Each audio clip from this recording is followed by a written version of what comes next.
Hope everybody's doing well. As y'all can tell, I'm coming at you from the Hayti Heritage Center, as I do sometimes if I'm doing these shows. And today is actually a quiet day here, even though I was across the street earlier and ran into a gentleman from Alabama and all along those lines. I think we're going to be doing one of those candlelight concerts, not this Thursday, but next Thursday. And of course, there will be the kids coming back to the summer camp on this weekend and a number of other things. But I did run across a gentleman, since right across from the Hayti is a Walgreens, and I noticed his Alabama shirt. I'm sure you might have noticed my Marquette shirt and all along those lines, but I knew that there were Alabama fans that were disappointed. So I was asking him about his reflections on that game, and he was saying that he wished that they had actually gone on defense first instead of going on offense first. I guess he was feeling that they might have had a better chance if that is what they had did in that particular case. But that is not what they chose to do, and instead it'll be Washington against definitely Michigan in that final game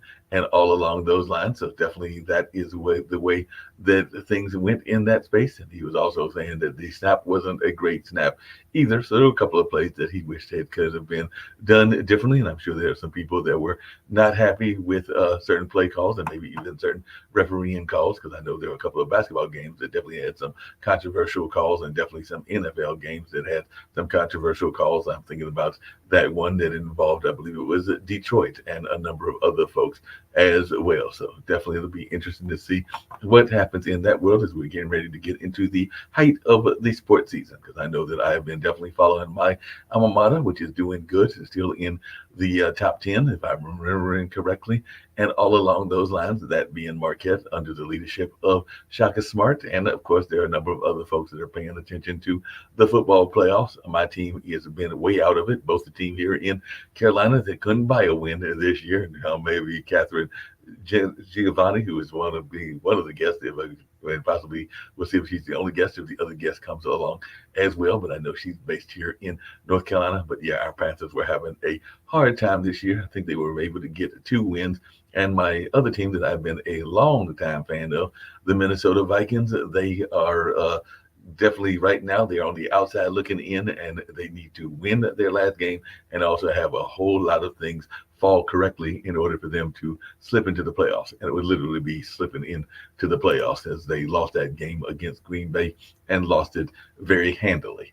But I know a lot of people are also thinking about what the new year will bring them in terms of their health and wellness, and also in terms of their finances and all along those lines. And of course, it's a new year. And of course, there are people that will be concerned about their health journeys, because one of the typical New Year's resolutions is to do better on that health journey and to do better with exercise. And I guess that means I've got to stop ordering DoorDash, even though I'm thinking right now I might have to go out and get another DoorDash order later on today, and maybe even get out and do some exercising, which I have not been doing nearly enough of in life, just in general. But I've also been joking, even on this network, that I'm going to shoot for 200, and I'm about to hit the big 6'2" in July 1st of this year. So about the middle of this year, I'll be hitting the big 6'2" and all in that space. So like I said, I've jokingly said I'm going for 200, unless you go by some of the biblical characters or other characters that might have some other kind of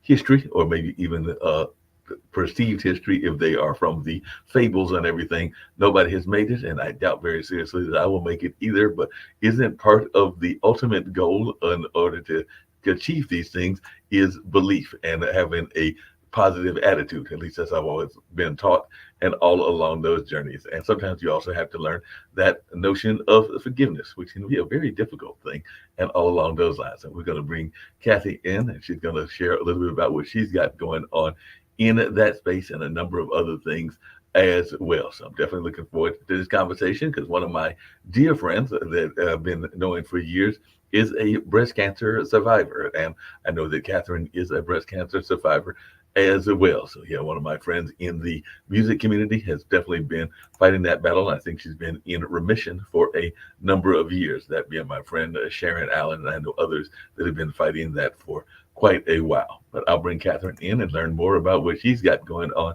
and just that whole notion of forgiveness, and also a little bit about her book, and also a little bit about what she went through. And as you say in your bios, and I know you've been on a number of great media outlets, including Nightline and Good Morning America, and of course being featured in the Time magazines and Forbes. But I did see that you are a proud breast cancer survivor, and like I said, I do know a few folks that have dealt with that, and it is definitely something that is something that I know you women are concerned about. But as I understand it, it isn't just strictly a women's ailment. There are men, then maybe not as many, but there are men that have breast cancer as well. So I wonder if you would just start off there, if you can share a little bit about that part of your journey, and then I definitely want to hear your thoughts around forgiveness, and I also want to learn more about your business as a concierge as well. Well, thank you for having me on, Mark. I appreciate it. Yeah, no doubt about it. So, was it at what point did you find out that you were involved in this, and is it part of what you do in terms of even discovering your own power? Because I do know some people then they are facing adversity, whatever that adversity is. That is oftentimes when they find their true calling and their true gift and everything. Or did you always knew that you were going to be a person that knew your power at a young age? I had glimpses of it. I grew up I had a dysfunctional childhood and, that kind of stuff. And so it kind of teaches you to be strong, so to Right. speak. And then it taught me to be angry Hmm. because, in the eighth grade, my parents got divorced and I was being bullied in school and I tried to commit suicide. So when I had a friend who pulled me out, as hopefully everybody does, but it turned me into this little angry ball of garbage. And I kind of stayed angry for a very, very long time. 3 years before my mother died, she got sober and we became really good friends. And then she died. And once she died, my brain snapped, and I thought, I can't continue my life angry. I'm sick all the time. My finances are horrible. I'm always whining and complaining. I'm getting every flu bug.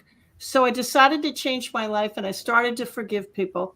And it worked. I didn't really dive too heavily into it. It worked pretty well. I'm one of the founders of the independent concierge industry. So my intuition kind of guided me through, and I blazed trail, and then I got cancer. Wow. And one day, I am violently allergic to exercise. Hmm. When you see the word exercise in the dictionary, my name is usually not there. Okay.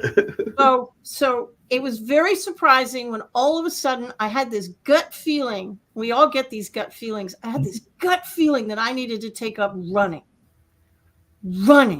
me, but I couldn't get it out of my head. So a friend of mine said, try the Couch to 5K running program. This was in 2011. Wow. So I did, started to run, didn't mind it, went from a size 14 down to an 8, and it was close to my birthday in May, and I knew something was wrong. The weight was coming off too fast. And sure enough, the day before my birthday, in 1990, I found a lump. Oh, wow. Went to the doctor, and it was very large, stage 3 triple positive breast cancer. And the surgeon said if I hadn't taken up running, I would be dead because it was in a very strange spot. So we can't, my advice is twofold when it comes to these kinds of things. First of all, don't that little bird on your shoulder ever, Mhm. because it has saved my life 3 times. Not that I'm counting particularly. And the other thing is we can't control what life throws at us. I can't control the fact that I got cancer, but I can Right. control how I get through it. And I was sick for 4 years with chemo and surgery and the whole thing. So they send you to chemo class. Right. True story. Yep. Chemo class. I'm in this tiny little room, very similar to the one you're in now. Mhm. And this nurse Ratchet sits at the front of the room, and all she tells you is negative stuff. You're going to get all of these horrible side effects, and you're going to have all these horrible things happen to you. And my brain just snapped. And I went up to the front of the class. I looked her right in the eye and I said, no, I'm not going to get all of that. She said, oh, honey, it was in Raleigh, North Mhm. Carolina. Oh, honey, you're going to get most of them. I said, no, I'm not. Fast forward a year, I was sick as a dog, lost my hair, the whole thing. But I didn't get all the side effects. I didn't get all the stuff that other people got. She came up to me and she said, "What are you eating?" I said, "Pardon?" She said, "What are you doing to stay as healthy as you are with all the horrible chemo you're getting?" I looked at her and I said, "You remember a year ago when I told you I wasn't going to get that sick?" Right. It's your perspective. It's how you get through it. So forgiveness plays a huge role in how I got through it as well. Oh, and a couple of things that you were saying that struck me and everything. I know that we have a panelist on the network who is getting ready to do the prostate test, and I know a lot of people get concerned about the prostate test and they get apprehensions, just like I know a lot of people get apprehensions about the breast cancer exams and all Mhm. along those lines. So, what do you say to those folks that are apprehensive about going for testing? Because I do know that once you reach certain ages, they are asking you to get various tests. For men, it is prostate and colon and a number of other things as well. And I know for women, they do ask for the mammogram and a number of other things. But, as a society, we oftentimes are not the biggest fans because of that description you just gave of our doctors and our medical establishment, because we are often afraid that we're going to run into the Miss Ratchets or those folks that are a little bit on the don't have the best manners in terms of the way that they handle their patients and all along those lines. So what advice do you give to folks that are apprehensive about going in for whatever the test may be? Don't die until you're dead. Hmm. I know people who have survived stage 4 cancer. Right. I know people who survived all sorts of things. Mhm. The one thing I can tell you is cancer, it's an interesting thing and it's a horrible way to live. Right. But when you survive it, it changes you. And I've often been known to say it's probably one of the best things that could have happened to me because it completely put me on a different path. It knocks you on your feet, it knocks you down. And when you stand up, you are on a different path. Because when you have dinner with the Grim Reaper and you don't go home with the guy, Mhm. it changes you. I'm 62, and the fact that I'm 62 and talking to you is wonderful. Right. One of the books I wrote, I've written a bunch of books, I think 12, but one of the books I wrote is called Rainbows and Banana Peels, and I wrote it on my cell phone when I was in chemo because I was bored. But the book, it changes you. Cancer is a journey. And the one thing I can tell to people is don't listen to very well-meaning people. Right. I had somebody come up to me in the grocery store and said, "Oh, how much time do you have left?" 50 years, I hope, lady. I mean, don't go up to people and say that. But when you hear the C word, your brain kind of stops. So it's very helpful to have a buddy when you go through this. I had my husband of 30 years, to have somebody who can get through it with you and stay positive. Being positive is easy for me to say, but it's not a day-to-day thing. When you're going through chemotherapy, when you're going through cancer, it's a minute-by-minute choice that you have to make.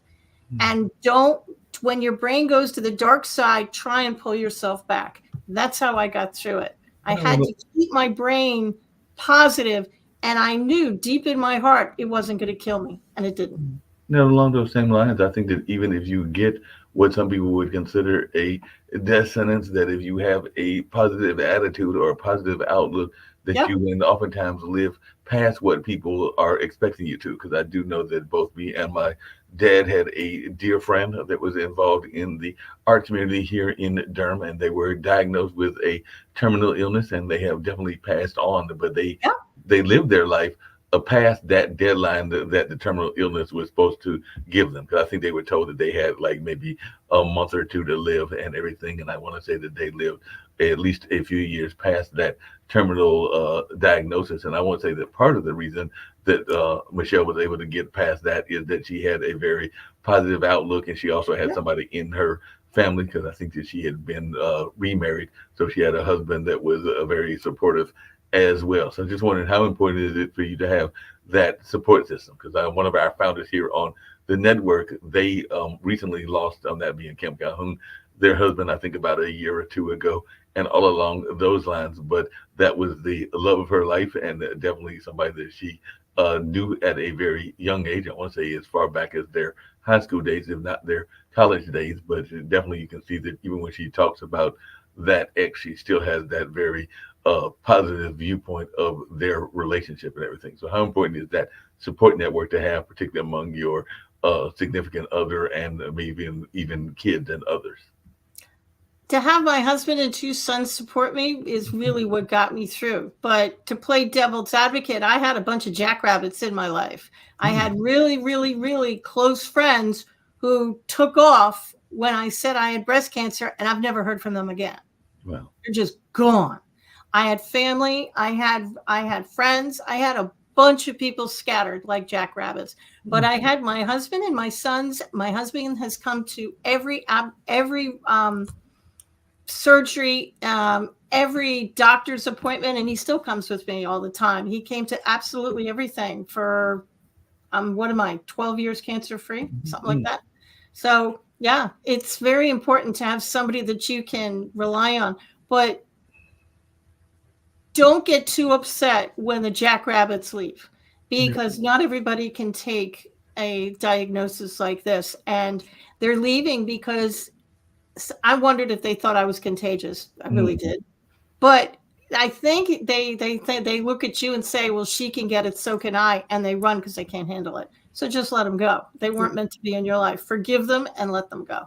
Well, speaking of forgiveness, you had mentioned earlier some of your own past history and even family history and everything. And I know that sometimes I am a similar age, like I said, 61, be 62 in July, and all along those lines. And I know that for whatever reasons, I have not had that significant other in terms of marriage, but I've had folks that I have dated, including for long periods of time and everything. But sometimes if relationships go south, then you sometimes have to do that whole forgiveness thing. And sometimes they are bringing baggage in from past relationships as well. I know that one of your books is that forgiveness journey and everything. So I was wondering, why did you write the book? And do you think that we as a society are good at forgiving? Because I think that that's one of the most difficult things to do, is forgive people that have wronged you in whatever way and everything. And we're not always the best at doing it and everything. And sometimes we let it internalize, and I know that that's not healthy either. But I just wanted your thoughts around the forgiveness journey and why you chose to write this book.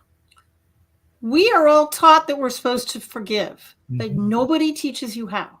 Right. We're also taught that we should forgive everybody, including the unforgivable. On a forgiveness scale of 1 to 10, they would be a 10. And I'm probably the only one that's going to look you in the eye and say, you don't have to forgive the unforgivable. Sometimes it's not even appropriate. You don't have to forgive the unforgivable. You can forgive yourself and the energy around yourself, but you don't have to forgive the unforgivable. And when I forgive somebody, it doesn't mean I want a relationship with you, because I probably don't. It's not like Alcoholics Anonymous. I'm not going to reach out to you, because I'm not going to. I can do it in the privacy of my own home, all by myself. It doesn't mean they were right.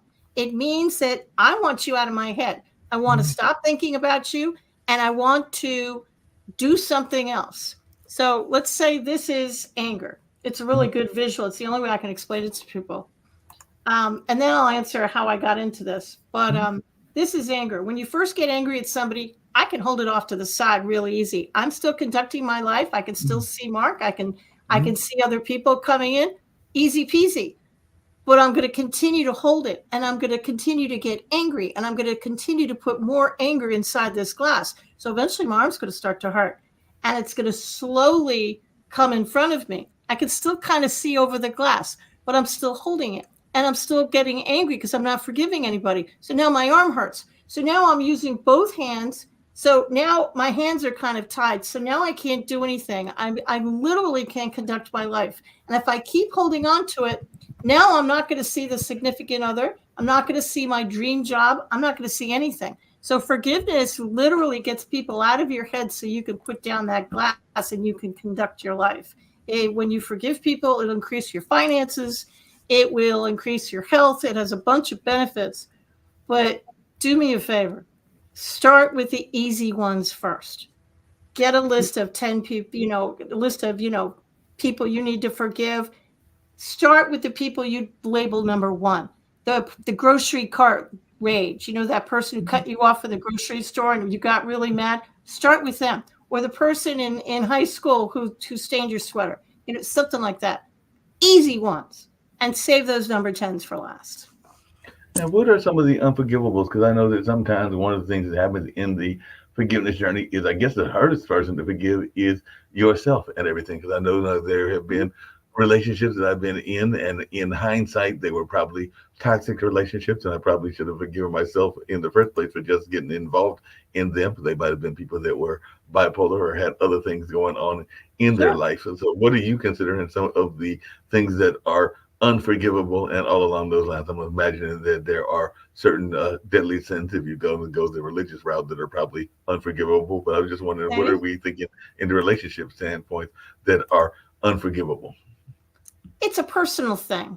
What I think is unforgivable, somebody else might think is forgivable. But I'm thinking, if you're raped, or you were hurt, or you were beaten, surely they are number 10s. Mhm. If you had a rough childhood, most people I talk to who had a rough childhood, forgiving their parents, they're a 10. Mhm. 100% they're a 10. Maybe you were bullied in school. Maybe they're a 10. Maybe you just left a relationship, and for whatever reason, they did something that really set you off, and you've labeled them a 10.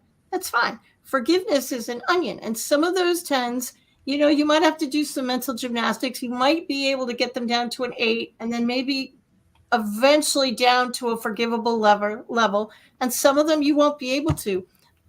you know, you can forgive yourself. Mhm. And here's other things that nobody else is going to tell. You can forgive people, places, and things. You Right. can forgive your childhood home. You Mhm. can forgive your childhood school. You can forgive. I forgave 1974. Why did I forgive 19? It was a horrible year. My parents got divorced, and I was getting bullied in school. I was in the 8th grade, and I almost committed suicide. So when I sat down and I started this forgiveness journey, I thought, I'm just going to forgive 1974 and everybody in it and the energy around it. I have a friend who forgave a little red wagon. She got her list together and she randomly wrote down a little red wagon, had no memory of the wagon, had no idea why she wrote it down, but she forgave that little red wagon because she thought, well, probably something from my childhood, and I guess I'm mad at the thing. So she forgave it. The thing about it is, when you get angry, you think that the anger goes out into the world, you're yelling at somebody, and that energy, which is neither created nor destroyed, that's what Einstein said, goes up into the clouds and disappears. Well, as you was just saying that, I'm Just thinking to myself that I might have to forgive the Little Red Wagon as well, because when I was in school, and I went to school here in North Carolina, meaning most of my, well, all of my schooling in terms of like pre-college education and everything was here in North Carolina. I mean, my parents did take me out and did homeschooling for about a year or two, but most of it was either in places like Greensboro. I think there was a little bit of schooling there. There was definitely schooling in Warrenton, where I grew up at, and everything along those lines. But I do remember having a professor that was literally their favorite expression. So if you did not, little red wagon. if you were the kid, did not bring in your paper, and you tried to give them an excuse, like, the dog ate it or something like that, their go-to expression was, "That's your little red wagon." So that was their go-to expression. So for that You reason, I probably had need to to forgive. forgive the little red wagon. Right. I might have to forgive the little red wagon, because that was their go-to expression. So much so that some 40 or 50 years later, I literally remember that expression and them using it ad nauseum and all in that space, because that was their way of saying that you had to take responsibility for what you did and not try to come up with an excuse. And that's where they used that little red wagon expression and all in that space. I hadn't even really thought about it that much until you just brought up that your friend forgave a little red wagon. So I'm gonna Now have I to know go. 2 people that have forgiven a little red wagon. There you Right. go. Yeah. That's right. But sometimes you got to forgive expressions as well. I might even have to forgive, and you'll get a kick out of this. But I remember when I was in college and I went to Marquette, I was notorious, and I think somebody else had a recent bet recently. It might even have been a famous celebrity and everything. But I was notorious for using Southern um, expressions and everything. And I remember a group of folks. Bless your heart. Yeah, yeah, bless your heart is one of those. But I was Mhm. always, as I was coming from rural North Carolina to Milwaukee, Wisconsin, using the phrase y'all. So I had Yep. some friends of mine that bet me that I could not stop using y'all. And I think it was probably something simple, like a dime every time I used it, or a quarter every time I used it. And I think that at some point they realized that I was about to go broke if they actually carried out the bet. So they forgave me that bet because, like I said, I was keeping using y'all, and I still use it to this day. So that's like I still drink Southern tea or sweet tea and all in that space. And yeah, they were like, Mark, we give up. We've already collected probably about $1,000 on you, and you have not stopped using the phrase. So I might have to forgive y'all as well. So y'all might be something else that needs forgiving, or I might have to forgive them for coming up with that stupid bet when we were in college and everything. You mentioned earlier, and I wanted to come to that, and definitely want to come back to the forgiveness journey. But you mentioned that you were one of the founders of an industry, and I'm thinking that was when you were in, I believe it was in the Midwest and everything. But during the pandemic, we saw a lot of people that got very excited about concierge work and all in that space because that was one of those jobs that people needed help in, and all in that kind of line. So I just wondered if you could share a little bit about the concierge work and your being a founder in that industry, because I do know I went on my first cruise ever actually with a friend of mine from Nevada, and I know that some of those people are also, I mean, the people that work on the cruise also as a side job may do some concierge work as well, because they sometimes come from countries that are very concierge oriented and everything. But I just wondered how you got into the industry, and if you can share a little bit about that, because the network is founded by two entrepreneurs, that being Nick Palbeda and Kim Calhoun. But I just wanted your thoughts around getting into that business. It'd be my pleasure. The only way I can explain how I got into it is to tell you the history. In 1998, the independent concierge industry really hadn't been born. If there were 20 concierge in the country, that might have been high. It was started by a few hotel concierge who thought, if this works for a hotel, I bet I can bring it to mainstream America. So they did. In about 1998, I was living in New Jersey with my husband, and we had a meeting in an event planning company. And we read an article in Entrepreneur Magazine about this what we think is an interesting industry. We're not very sure, but it's something called concierge industry, and there are 3 people doing it, 3 people in the United States. And I read the article and I thought, we're doing more concierge work than we are meeting planning, according to the details of this article. So along that time, I moved from New York down to North Carolina. We were living in Apex at the time. So we started up a concierge business. There were no books, no classes, no articles, nothing. It was like the ultimate of self-taught. So I figured out how to do it. It took me about a year. And I had an office, and the phone started to ring. We put up a rudimentary website with dial-up modems and floppy disks. Yes, I am that old. And the phone started to ring with people saying, could you help me figure out how much to charge? I kind of want to do this. And if they weren't in North Carolina, I saw no reason not to help them. So I did. And my husband came into my office one day and said, "What are you doing?" I said, "Well, I'm just kind of helping him." He said, "Why are you doing it for free?" That was a really good question. Why am I doing it for free? So I pivoted our business for the 3rd time, and we turned it into a concierge consulting company. Eventually, I discovered there was no associations for independent concierge. So being that I'm a big fan of pain, I started an independent concierge association. And that's how I became one of the founders. It went from 20 people to worldwide. I taught people how to offer 5-star customer service, staff all over the world. I retired from the industry last year, but that's kind of how it started. And I wrote several books about it. Now, speaking of that, and speaking of some of the various books that you wrote and all along those lines, you just brought up something that has come up on this show several times, and I'd love to hear your thoughts around this, which is that oftentimes if you are doing any kind of work as a consultant, there are a number of folks that like you to do the work and to give them the service for free. As a matter of fact, I just had a call not that long ago from a friend of mine. He calls it the brain drain, and he used to be an administrator at the Carolina Theater here in Durham, and he was actually one of the people that handled the rentals and all along those lines before he actually had a health emergency of his own. He actually has suffered, I think, multiple strokes and is a multiple stroke survivor and is doing quite well, Ray Pascal and all along those lines. But I was just wondering your thoughts around this notion of, even during the pandemic, we saw a lot of people that would be asked for their expertise and not always given the pay for their expertise. And I'm sure you even see that as a speaker and a trainer where folks are wanting the advice and don't necessarily want to give the rewards. And I mean, they definitely would get their plumbers paid, but they don't always want to pay their event planners or their concierge or a number of others. So what is your advice to those that are running into this idea of, you're doing it even at the age of 50 or 60 for the experience or this or that? There's always various reasons that they give you that they cannot afford to pay you and everything. So what advice do you give to folks that are in the entrepreneurship lane that are facing those folks that are nickel and diming them for whatever reasons? Well, I'm not going to pay you, but you're going to be exposed to a lot of people. You're going to get exposure. People die from exposure. I have done a lot of gigs speaking wise for exposure, and it's never gotten me anything.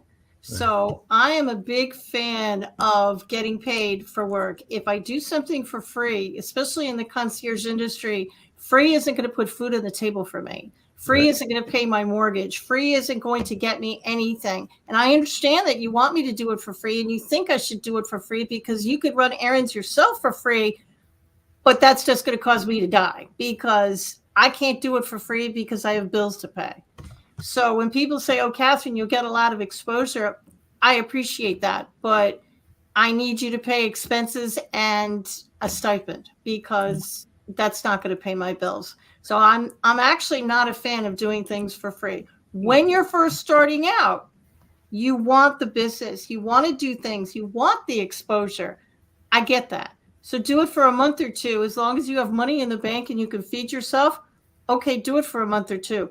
But there has to be a stopping point. At some point, you have to stop doing it for free because people won't take you seriously if you do it for free, because they won't. No, they definitely won't. And along those same lines, one of the things that I know became very popular, and I joked about it at the beginning, and I was only partially joking and everything, but even in the concierge business, there are a lot of people that were feeling that, why should I pay for a concierge when I can have somebody that is doing it on the independent or the gig level? Because I do know that there are some people that would consider Instacart or some of the other ones, even Grubhub and DoorDash, as a form of concierge work and everything. So what is your answer to folks that are like, why do I need a concierge when I can actually hire some of these gig type workers to do what basically a concierge does and everything, when you call it of that notion of running errands? And there are some people that are pointing to some of these new companies that have popped up over the last 5 to 10 years. Do you want to go to a fast food restaurant, or do you want to go to a nice restaurant where you'll be sit down and people will serve you and give you personalized service? Yep. There are a bunch of people out there that love fast food restaurants. It's a really good fit for them. It meets their needs. But there's a bunch of other people that we want you to know our name. We want the personalized service, and we want something that we can't find in a fast food restaurant. That's when you hire a concierge who will do, I used to say Yellow Pages. I have to update it. A concierge will do anything on Google as long as it's legal, moral, and ethical. They'll do it. And it's a question of, do you want a 1-star restaurant or do you want a 5? That's really the difference. It's what kind of service do you want? And a concierge, they're going to vet their people. Mm-hmm. No disrespect to the fast food concierge out there, but a real concierge is going to vet their people. So you're not just getting anything. They're gonna look these people up and make sure that they're as honest as the day is long. Because trust is the hallmark of that industry. And trust is very much a hallmark of the industry. Speaking of trust, and this comes down to one of those forgiveness things and everything. I know that one of the things that folks get frustrated about in business is folks that have their dreams and their ambitions, and then they kind of want you to carry their dreams and ambitions and not necessarily think whether that is your vision or not. Because I do know some people that have visions, and they are definitely entrepreneurial visions, and then they will try to bring you into the picture and not realize whether you are having a shared goal or all along those lines, and then they get frustrated if you don't necessarily want to help them out and everything in that space. So how important is it for you to make sure that you are aligned with the vision of the entrepreneurs that you work with, whether that is as a consultant or just in general? Because I know that I've been on some places where eventually I trained them in some of the skill sets, like around even the one we're using StreamYard and stuff, because I realized that they would, if they had their way, I'd be doing nothing but their work and not necessarily going in accomplishing my own goals and my own ambitions and everything. So how important is it to align with people that are of like-minded backgrounds? Well, over the last 25 years, I have trained my competition, not by choice, didn't know I was doing it at the time. So I learned very quickly to trust the little bird on my shoulder. And I mean that with every fiber of my being. You know, you can be talking to somebody who looks good. They're in a 3-piece suit. Their resume looks good. And something just feels off. Right. Trust it. Because that's a little bird in your shoulder chirping at you saying, excuse me, you know, that kind of thing. So you have to trust your gut. And you have to have the mindset of, if it's not a good fit, walk away. Now, a concierge will never say no to you. We train that, but they'll say something, well, I can't provide that service for you. It would be my pleasure to find somebody who will. Give me 24 hours, give me a day, give me a week, and I'll circle back and I'll give you a list of people who can help you. So what's the craziest thing? I've done that many times in my life.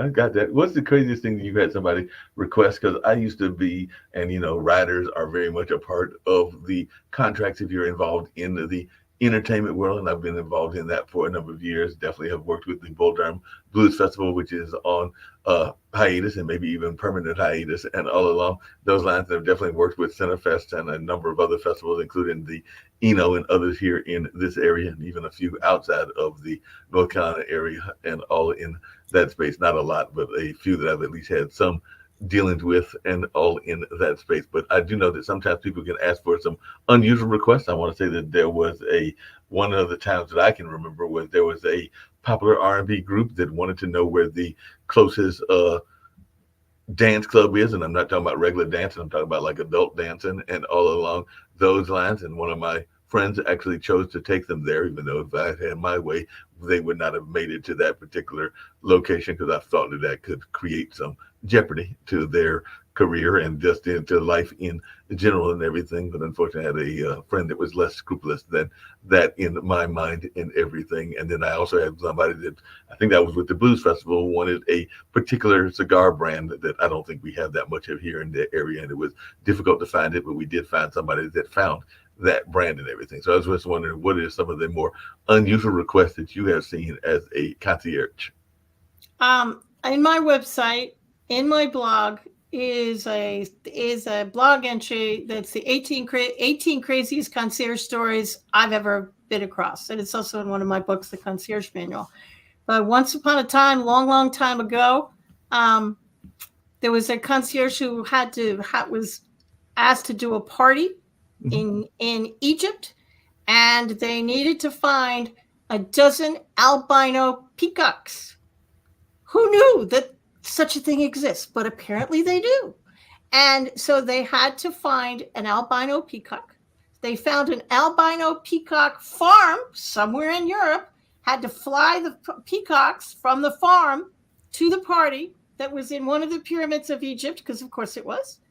And they had to get them there alive, and then they had to get them back. So that's a crazy story. That's definitely a crazy story. And just to think, albino peacock. Yeah, to try to find some albino peacocks, that you got to go and find them and everything. But you know, then there's another story. It was an international concierge, a company called Quintessentially, and one of the partners of the company told me this story. He said he was driving to London, and he got a call from a client who was stuck. They call elevators lifts over there, and he said he was stuck in a hotel lift. And he called me because he wanted me to get him out.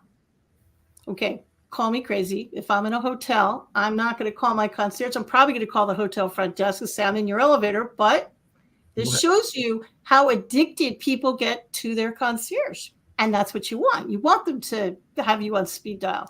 So he called the front desk and said, you got somebody stuck in your elevator. They said, you're out of your mind. You're crazy. Said he didn't believe me. He said, why would I call you and tell you there was somebody stuck in your elevator if there wasn't somebody stuck in your elevator?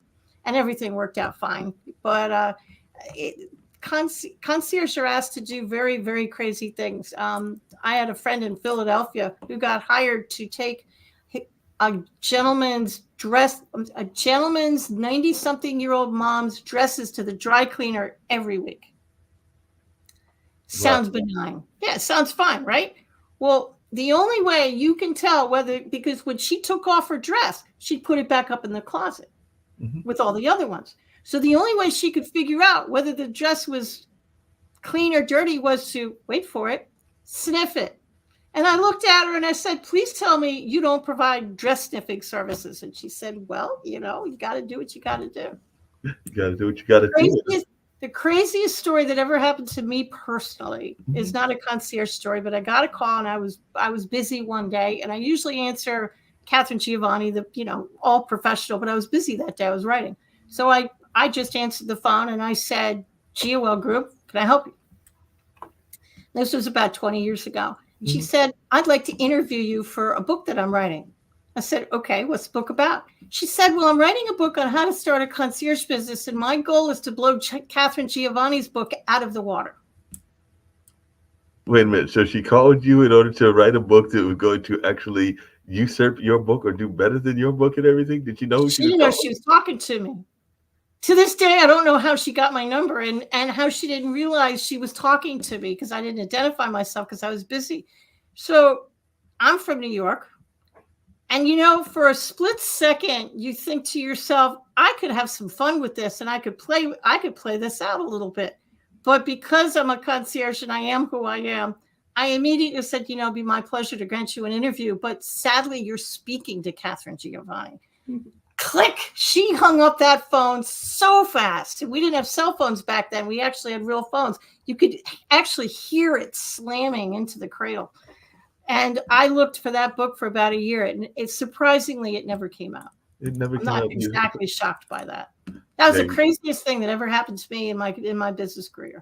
It sounds like a crazy thing. You actually talking about the cell phone, and I was actually thinking about its invention and, of course, the invention of laptops and all along those lines and how prevalent they are. But yes, I do remember that. And speaking of forgiveness, sometimes you have to forgive people because they have differing beliefs and all along those lines and everything. And I remember, and sadly, she passed away of her own cancer battles and everything. And she was a very successful musician and everything, but a ex-girlfriend that was a college girlfriend, I literally remember rushing to the phone because, back in those old ice ages of the 80s, as you said, most of us didn't have cell phones and all along those lines, but we had a summer relationship, and it was a very nice relationship and a fun relationship. But she was a member of the JWs, the Jehovah's Witness, and I think she wrote me a nice little letter that basically said that the relationship would have to end unless I was willing to join the Kingdom Hall and join that particular denomination and that particular religion. And I was not feeling it at that time. Don't think I'd be feeling it at this time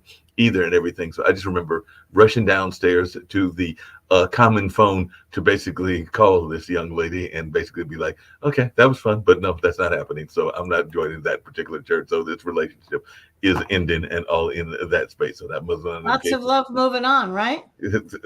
It was fun, but I had to move on because I was not feeling it. And all along those lines, it was like, that was one of the times where I had to forgive myself in order to make that decision and be like, nope, can't do it. Cannot compromise my own principles in order to follow in the love train and all in that space. One of the things we talk about a lot of times, Kathy, on this show, and I'd love to hear your thoughts about this because you got so many great stories and so many things that you've been sharing and everything, is that this notion of the inner critic, and you kind of alluded to it before and everything. We've definitely had several guests that have talked about it before as well. And whether it is relationships or whether it is job opportunities, even so where I'm at now, there have probably been job opportunities that I had that conversation with myself constantly and kept telling myself, no, don't go for it. Don't go for it. Don't go for it. And by the time you finally talk yourself into going for it, the job has left or the relationship is left or whatever you are pursuing has left. So we do know that the inner critic can be the worst critic and all in that space. So how have you dealt with that inner critic? And if you had those moments where you're sitting there going like, I know that I am having this internal dialogue with myself, but it might be getting me to lose some business, even in the entrepreneurship journey or in the concierge journey as well. So I just wanted your thoughts around how you have dealt with that inner critic. You can talk yourself in or out of anything, right? Mm-hmm.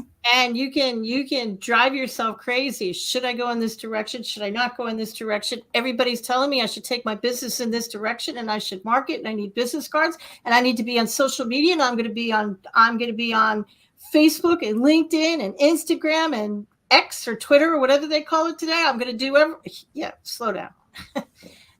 First of all, one of the things I always ask myself, whether it's something that's blowing up in my life or a direction I need to go in, is I actually legitimately ask myself, what is the most loving solution? And then I get very quiet, and it's that still silent voice in the back of your mind. It's the most loving voice. It's the little bird in your shoulder. It's your intuition. It's your gut. And that's what I listen to. And that's how I kind of got where I am today. That little bird in my shoulder at one point told me to write a book. Never written a book in my life. So I wrote a book. It told me, you should start a concierge business. I should start a what? Didn't even know what it was at those point. So it's a question of listening to your intuition. And just because somebody else says, I got a business for you, I've made a bunch of money, and I only work between 10 and 2, and you can be a millionaire by Tuesday at 5. Okay. Maybe it worked for them. It might not work for you. Just because it works for somebody else, your friend, your father, your parents, whoever, doesn't necessarily mean that's your yellow brick road. So, if you're stuck, and I mean really stuck, I tell everybody to get quiet, turn off your technology. These things do have an off button. Tell your family you need to be quiet for a half hour. Tell them, go lock yourself into a closet. I used to go into the garage when my kids were young. My sons are grown and out, but when they were young, I used to go into the garage and lock the door, get a pad of paper and a pen, and then just sit quietly and say, what direction should I go in? And then whatever words form in your mind, write them down. Write them down blind. It doesn't matter what you write, just write it down. So this is an exercise to help you tap into that inner critic, to tap into that inner voice, to get the answers that you're looking for. Because the answer to every question that everybody watching this broadcast has is not going to be found in any of my books or gurus. It's actually all the answers you need are right inside of you. They're already there. It's just a matter of tapping into them. That makes a lot of sense. I mean, one of the other things that I know a lot of times people talk about, even in that entrepreneurship journey, because I've got a number of friends that have been involved in various MLMs and all along those lines, and I have been approached by a number of them, and they're always not realizing that there's only so many masters or so many jobs that we can have and everything. And definitely, I know with the gig economy, many people are working 2 or 3 jobs, even if they are like yourself in a loving marriage and everything. Oftentimes, both spouses are working 2 or 3 jobs. But I do know that it does seem like with time management that there has to be a limit, because what I have found myself telling some folks is that no, I might be willing to buy the card if there, or the perk if there is a perk, but I can't necessarily dedicate myself toward the business because I'm already involved in about 3 or 4, and that's stretching the limit. That's the thing, right? Everything. That's the thing. We're chasing happiness. I will be happy when I graduate from school. Okay, I'm a genie. You graduate from school. Are you happy? No, I'm going to be happy when I get married. Okay, boom, you're married. You happy yet? We keep bumping the happiness. When are you going to be happy? When you're 95 and your teeth are in a cup by your bed? The trick to life is, and this is what we're taught, and you're taught wrong. No disrespect intended, but we're taught that you get a bunch of money, you work really hard, then you'll be happy. It's actually backwards. Get happy, then the money will flow. So if you're not happy in your job, you're not happy in your relationship, you take everything you're doing, get a pad of paper, put a line down the middle, go pro and con or yes and no, whatever you want to do. Everything that you love, put on the left side, and everything you hate, you put on the right side, and see what kind of commonality you have. If you're trying to start a business, well, I like to travel. Okay, write that down on the left. Well, I don't like to work with people. Okay, well, we might have to amend that. And that's kind of how I've always approached things. It's a question of what makes me happy. There's no reason you can't make money doing something that makes you happy. No, I agree with you on that. But the other thing that you talk about quite a bit in a number of your books is understanding intuition and Yeah, I empathy, do. and all along those lines. While we hear people talk about it quite a bit, I don't know that many people have an understanding of what it truly means and what that is and everything. So, what to you is intuition and what is empathy? Because I definitely have been told by a number of folks that I am very empathetic, even in the ways that I conduct these interviews and everything. But definitely, and I definitely have an intuitive sense. And sometimes, even though the intuition may tell you something, sometimes we go against the intuition, because even some of those relationships I was talking about, I already knew that they were not going to be for me, but I was trying to figure out ways to make them work in order to pursue what you just said earlier, that happiness and all along those lines. But that little birdie was already telling me that this is a walking disaster, but sometimes Yeah. we don't always want to listen to the birdie and all No, in we don't. that space. When I don't listen to that little bird, that's when things go wonky, right? You're Mhm. very intuitive, and everybody's intuitive. Our intuition will talk to us in one of four ways. You'll see it, you'll hear it, you'll feel it, or you'll just know it. Right. I hear things. Now, it doesn't mean I'm in the middle of a Stephen King novel and I'm going to start hearing and seeing ghosts coming in. That's not what I'm talking about. You will hear the message in a song. You might even hear some words in your head. I usually do. You hear the message in somebody who's talking to you. The people who see it, it's not that you're going to see ghosts. You see the answer. In school, you were a visual person. In school, I like to hear I like to hear music. I like to hear the teacher, because that's how I learn. Visual people, I want to see it. I want to see the spreadsheet. That's how they learn. The people who just know it, it's just 1 minute you don't, and the next minute, boom, it's in your head. Right. And you just know it. You don't know why you know it. You just do. And then there are the people who kind of feel their way through life. You go, and then they're called empaths. And you walk into a room and it just feels off. Right. Or you shake somebody's hand and something's wrong. And you listen to it. And, if you go into a room and it feels off, my advice to everybody, okay, leave if you're allowed to, and make sure you look around the room before you leave and maybe write down your feelings so you can go back and learn that again. And it's a matter of listening to your special gift, because we all do this. Every single person on the planet is intuitive. Right. Every single one of us. We all just have a different way of hearing it. And it's a matter of just identifying one of those four ways. Everybody listening say, oh yeah, I kind of do that. I do have feelings, and I kind of walk into a room, and sometimes I just know, or sometimes I just know things. I mean, I just know it. I just know the answer. It comes right out of my mouth. I just know it. Or sometimes you'll just think, I heard it. I hear voices in my head. It doesn't mean I need a straitjacket, and it doesn't mean I need medicine. It doesn't mean that I'm schizophrenic. Sometimes I legitimately will hear answers. Or sometimes you'll see it. You'll see it in your mind's eye. Can you see your childhood bedroom in your mind right now? I sat there and dug long enough, because I do remember there was a big teddy bear that I had. Yeah. I want to say Can you see the color of the teddy bear? Can you see the room?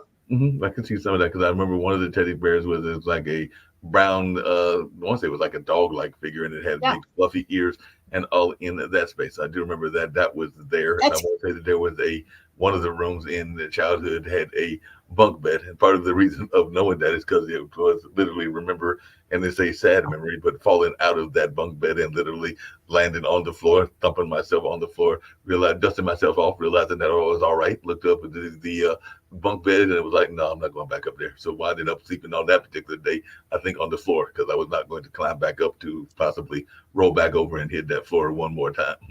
That's clairvoyance. That means you're clairvoyant. That means you see the answer. You could see the answer in your mind's eye. You see it. You see it on the page. You see things that you read. But sometimes you can just see the images, and you can see the answer in your head. That's clairvoyance. When you hear things, that's clairaudient. It means you hear the answer. I might hear it in music. I might actually hear angels and stuff giving me guidance. And the empaths and the feeling, these are all what they used to call clairs. And everybody on the planet has one or more of them that they're good at. It's just a matter of waking up to the fact that you are special, and everybody is intuitive, and everybody can learn this. No, I agree. Yes, I wrote a book about it. So yeah, there you go. No, definitely. I know that's definitely more people can tap into, because I remember when I want to say it was my senior year of high school, you're talking about childhood memories and everything, going to a journalism camp and everything. And even to this day, and we were from 5 different states. I think that the furthest south might have been Georgia. So it's Georgia, South Carolina, North Carolina, I think that, Virginia, Maryland, DC area. So, and as soon as I stepped in that room, and ironically, that was the same year that my grandfather passed away and everything, and all along those lines. But as soon as I stepped in that room, I already had seen every last one of those faces and everything, because I had one of those visions that you're talking about. Because it's like, I had never met these people ever in my life, and there was a select few that I still hear from every blue moon and everything. But definitely, I just remember as soon as I stepped in that room, I had already known their face and knew who they were before I ever knew them personally, and everything, because I'd had a vision of them prior to that particular event. It's nothing to be scared of. A lot of people have these visions. Some people have them some people have them in life or death situations. A friend of mine was falling asleep at the wheel, and right before she was going to hit, this is a true story, right before she was going to hit the median, she heard the words, "Wake the hell up." Wow. And she woke up and turned the wheel, and it saved her life. Wow. The trick is to tap into that energy when you're not in a life and death situation. Definitely have to tap into that energy. Speaking of energy, one of the other things that happens a lot is, and you actually come from 2 areas, because I was actually going to teach you about this, but there are 2 areas that are very much stereotyped and everything, because you mentioned having spent some time in New York, and of course New York is seen as the rush, go kind of place, even though I have known some people that were for 30 years. Yeah, and I've known some people that were definitely not the harshness, and I'm saying that there are not all, some of those stereotypes aren't based on fact and everything, but they aren't as tough as New Yorkers are sometimes portrayed to be. Just like I know some people from the South, including North Carolina, that aren't as polite as people portray North Carolinians as being. So I was just wondering, what are some of those stereotypes? Because we want to talk about stereotypes. Both North Carolina and New York have some staunch stereotypes that you have had to deal with and that have surprised you about these 2 areas that you have chosen to call home, one that you grew up in and one that you are now living in now. So I just wondered, what are some of those stereotypes that have surprised you that you found to either be true, or, as I alluded to earlier, they're not always as true as they are perceived to be? New Yorkers are given a bad rap. They're called, it's rush, they're cold, and nobody wants to help each other, and that's actually very far from the truth. They are warm, they are friendly. Most of them will give you the shirt off their backs. In the South, I have found warm, friendly, approachable Southern hospitality, and I have seen people that I just wonder how they get through life. Right. And I have learned a few things. Here's the difference between a Northerner and a Southerner. I figured the North and the South out. I have not figured out the West or Europe, but I have figured the Northerners and Southerners. If a Northerner wants to say something wonky to you, they're going to do it at the beginning of the sentence. So they're going to look at you and they're going to say, "With all due respect," and then they're going to verbally punch your lights out. So if you hear somebody from New York or New Jersey saying, "With all due respect," brace yourself, because you're about to be hit between the eyes with something. Right. A Southerner will put it at the end of the sentence because they don't want to hurt your feelings, and they're very hospitable. So they'll put it at the end of the sentence. So they're going to small talk you for a long time. They're going to want to sit on things. They don't want to make a decision right away, most of them. And then they're going to put their thing on the end of the sentence. So they're going to say something to you like, "Your baby's as ugly as a stump, bless his little heart."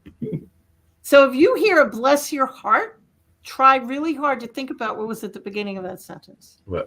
But Southerners are warm, friendly, and approachable, and so are New Yorkers. It's a question of, when I go to a city, I expect to meet warm, and I know this sounds weird, but I expect to meet warm, friendly, and approachable people, and that's usually how it plays out. I expect to meet nice people. Every once in a while, I get, you get hit by things, but most of the time, I meet really, really sweet people.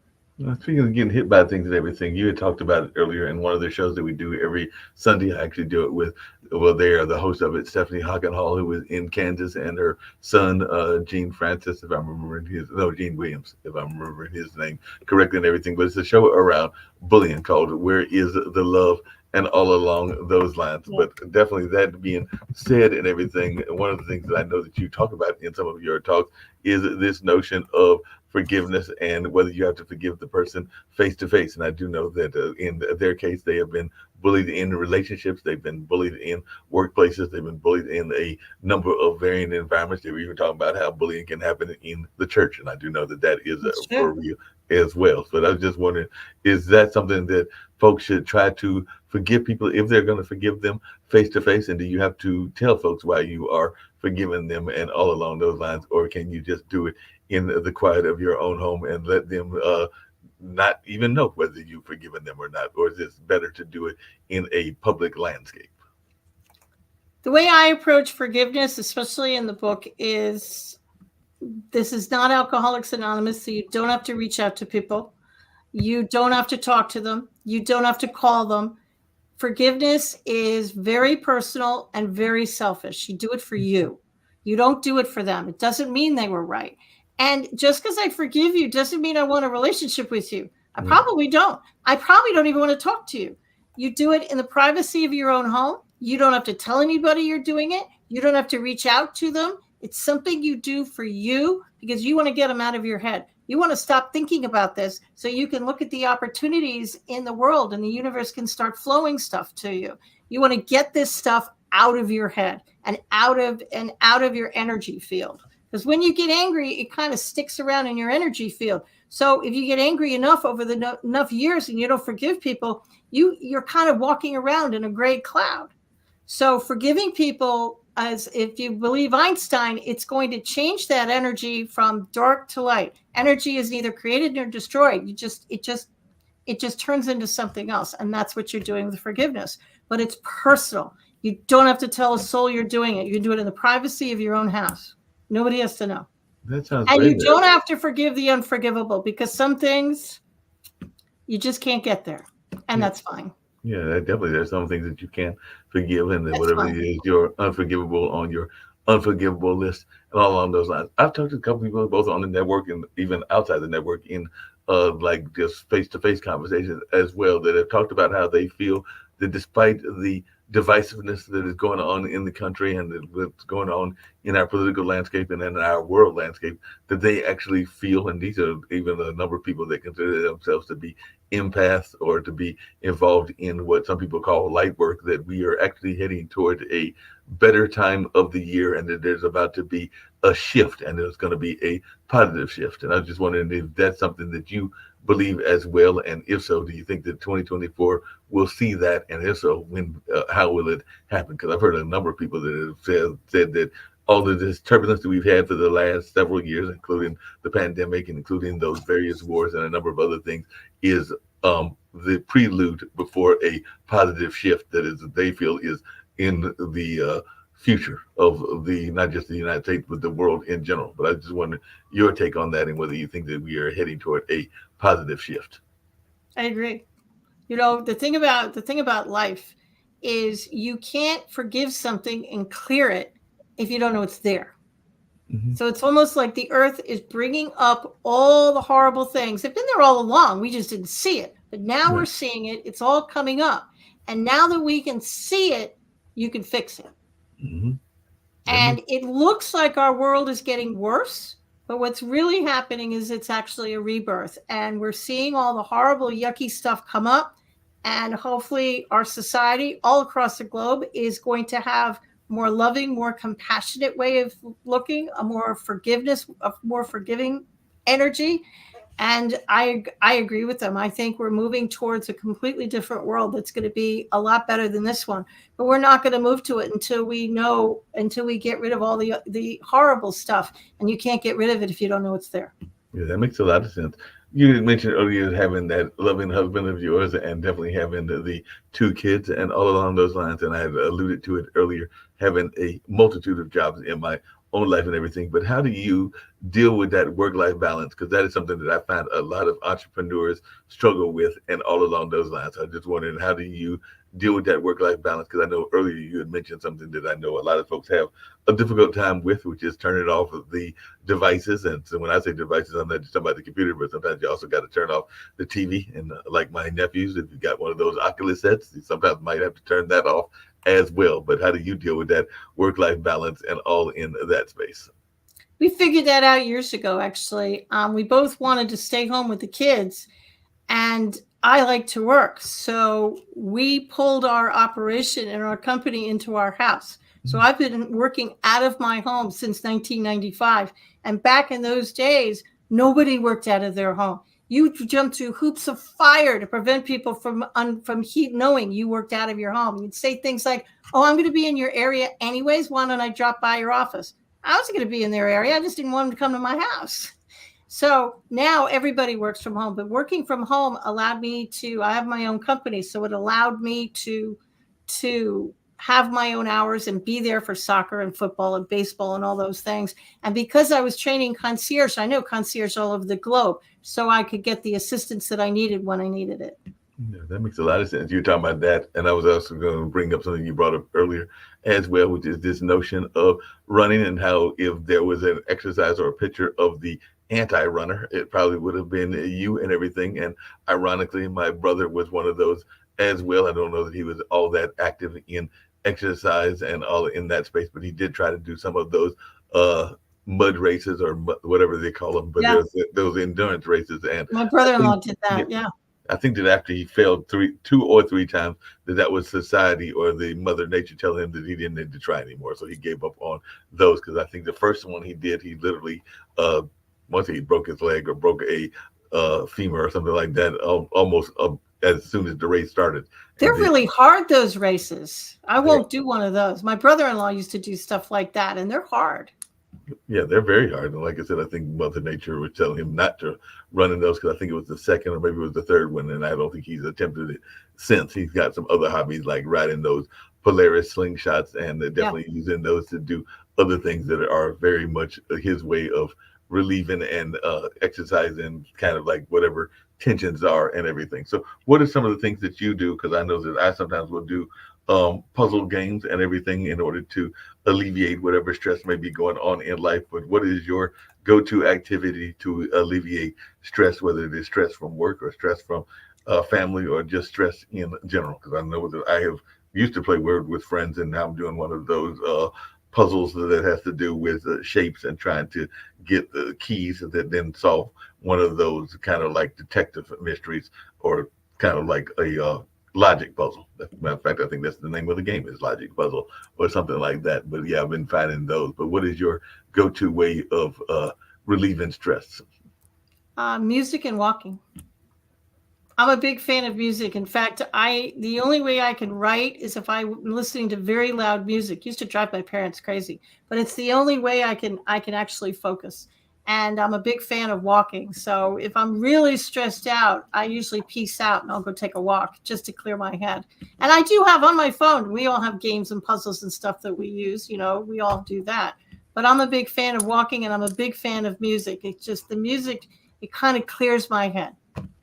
Yeah, that makes a lot of sense. Definitely gotta have the head cleared and get those things going in that space as well. And I used to do that. There's a pond not that far from Duke that I used to walk a few times, and then I stopped getting into that habit. So I need to get back into it again, and all along those lines, because I got out of the positive habits and everything. So Big dish of ice cream also is I'm a big fan of. Yes, don't email me that I know it's bad for me. Yeah, I know it's bad for me, but if you have a really bad day, I haven't had a drink since 1990, so I don't do that. But a big bowl of ice cream, little chocolate sauce, I'm a fan.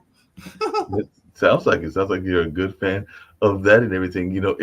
I mentioned earlier, it's the beginning of the new year, and I've not always one to do New Year's resolutions, because I sometimes think that we set ourselves up for failure by setting them up as resolutions and everything. But I'm just wondering, what is some of the New Year's goals? Because I think New Year's goals is different than a resolution. Because I think that if you set a resolution, you're already creating this expectation that might be beyond reasonableness and all in that space. But whereas if you set it as a more manageable kind of like thing, like I want to do it by year's end or within the year, then it might be easier than saying that, I'm going to lose 5 pounds in the next week, or I'm going to lose 10 pounds. I'm going to find the love of my life within 2 weeks and everything. Those sometimes seem like they might be unrealistic expectations. Whereas if you set them as goals that you're hoping to accomplish within a longer time frame, it just seems more reasonable to me and everything. But I just wondered, is that a similar philosophy that you have, and if you have any set for 2024? I don't do New Year's resolutions, and I don't do goals. I do feelings. I do New Year's feelings. So if you want to make $10,000 this year by June 5th, I will turn that goal into a feeling. Okay. When I earn $10,000 by June 15th, it's going to make me feel how. And then I'll write that down. And then instead of reciting that stupid phrase every day over your coffee, I'll look at the phrase and I'll think about how I'm going to feel. I'm not going to recite the phrase. I'm just going to put myself into feeling mode and saying, if I have $10,000, how is it making me feel? What's going to make me feel happy? It's going to make me feel good. So I'm going to sit and try and get into a happy space while I'm thinking about that resolution. So I do New Year's feelings. I don't do New Year's words.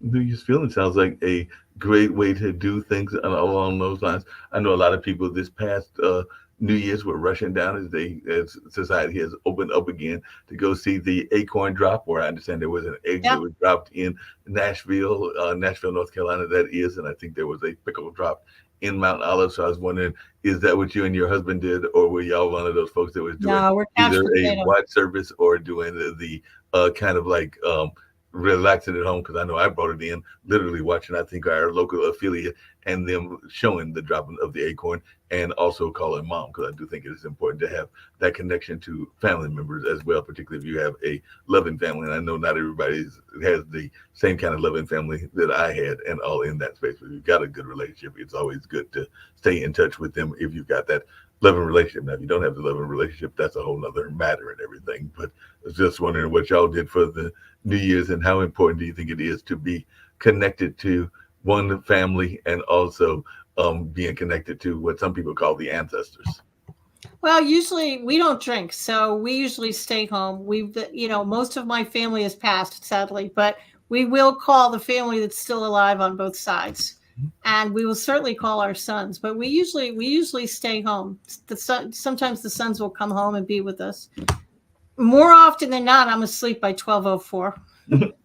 I mean, I will try and manage to stay up until 12, and then I peace out. Like at 12:04, I'm like, okay, bye. It's like the New Year started. I'm going to sleep now. It's time, time to go to sleep and everything. Yeah. What advice did you give to your children that you think you wish more people would give to their kids as well? Because like I said, I don't have any kids of my own, but I do have my two nephews that are turning 40. Well, they were born 2008 and 2009, so they're about to turn 15 and 16 in August of this year and everything. So they're definitely both teenagers, and I just recently learned from my brother and everything. It's just the two of us that I now know what their careers are, because I think that the oldest one is thinking about being a architect, and I think the younger one is thinking about either being a lawyer or a biologist, which is good for them. Yep. It's two different careers, lawyer and biologist. That's on two opposite sides there. It's two opposite, and I'm not sure where the lawyer is coming from, because I don't know that he has any lawyers in the family. His grandfather or his great-grandfather, because it was my grandfather, but his great-grandfather was a biologist. The building at North Carolina Central University, the biology building, is actually named after my grandfather, his great-grandfather. And I know that my dad, his granddad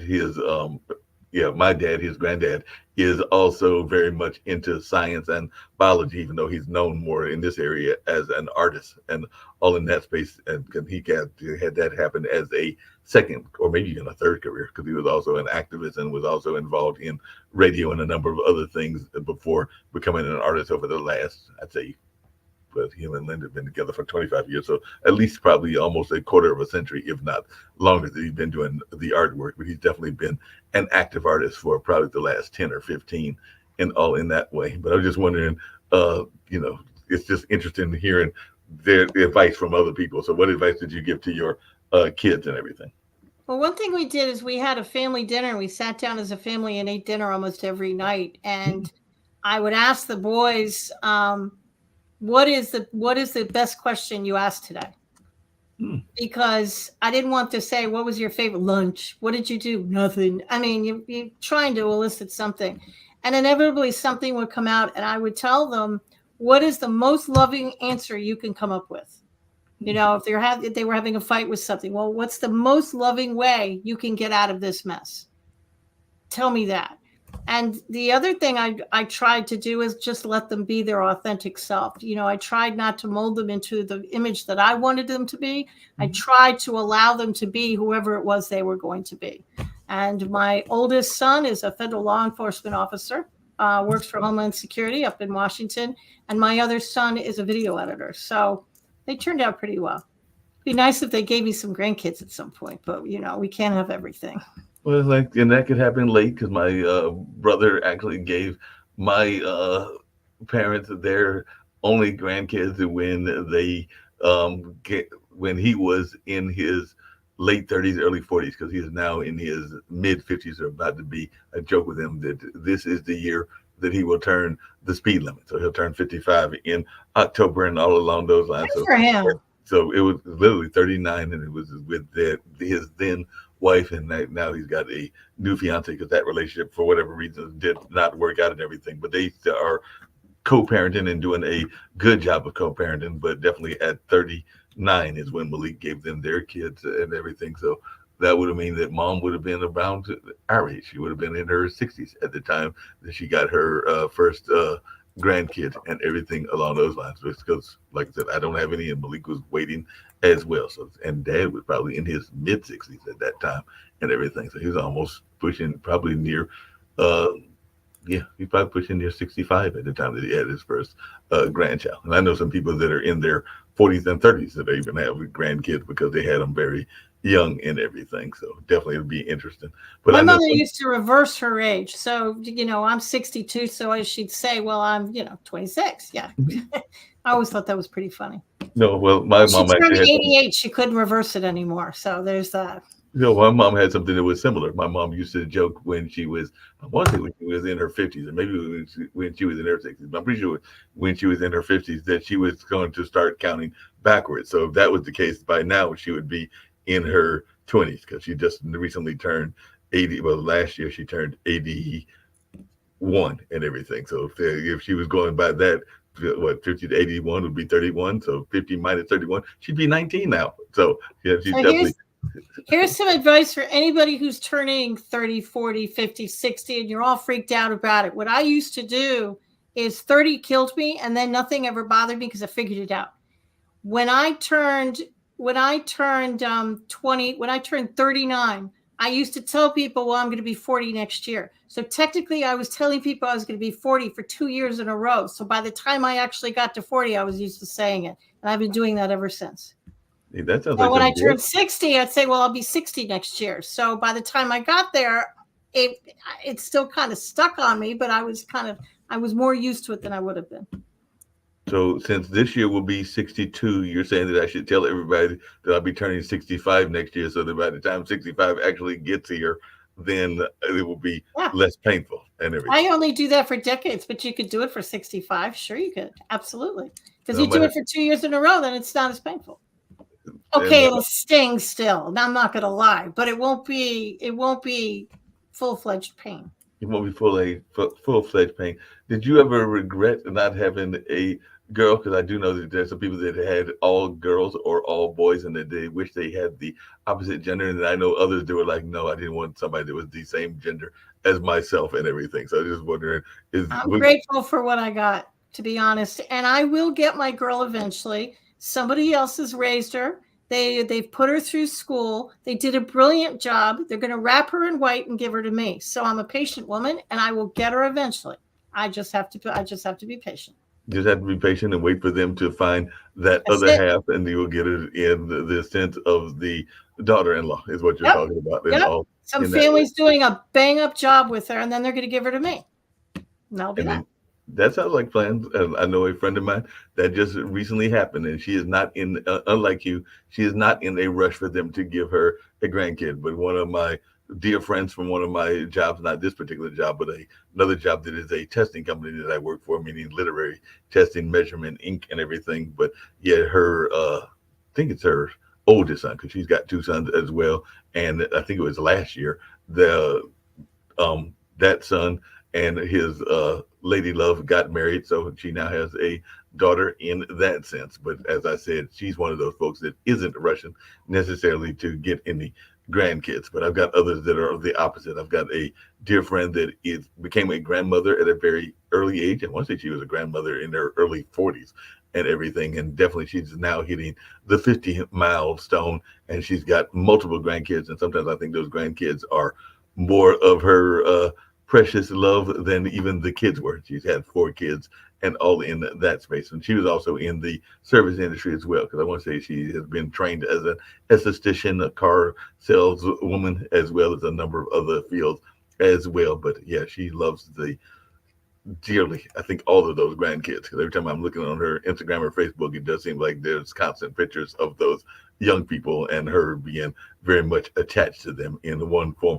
or fashion. Now, she's not always the biggest fan of the kids, but that's a whole other story. That might be that forgiveness journey that you were talking about. So she definitely hasn't had to have anything to do the young people have done to be forgiven. But yeah, she's not always the biggest fan of the kids that were brought into the world by her and her then significant other. But yeah, we can't always pick the family that we are born with and all along those lines. So I guess that's one of those Sure. forgiveness journeys, is that Yeah. sometimes we, what's that old saying?